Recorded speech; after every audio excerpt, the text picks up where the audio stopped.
young Christian wife, have you ever wished, hoped, or prayed that your husband step into that leadership position in your marriage?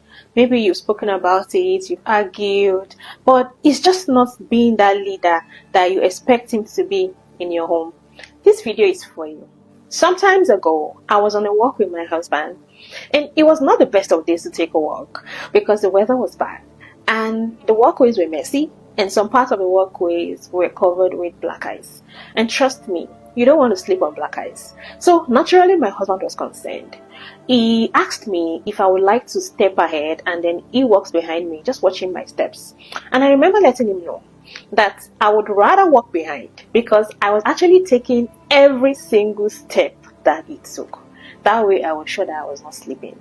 And at that moment, it looked like something changed. My husband became very conscious of every step that he was taking. He would look back from time to time just to be sure that I was taking the right steps.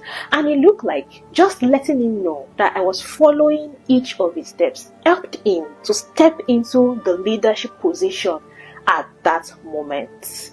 And it was then that the Holy Spirit whispered to me, there is no leader without a follower. A young Christian wife, how much of a follower are you? I know some of us grew up in families, situations or circumstances that just made us a leader even from a young age. Perhaps as a first child, perhaps as a first girl, and you are used to taking decisions that affect every other person. We are used to being at the ends of our fears. Maybe even in our workplaces, we are in leadership. Some of us have more experience leading than following. So automatically in our marriages, we're used to making the decisions, we're used to taking the reins, and we don't have much experience being led.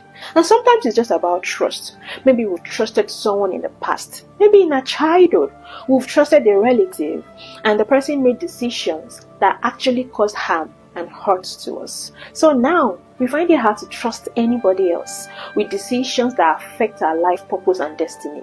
In other words, we find it hard to trust our husbands. But what if I tell you that it's not really about your husband, but it is about who is leading your husband?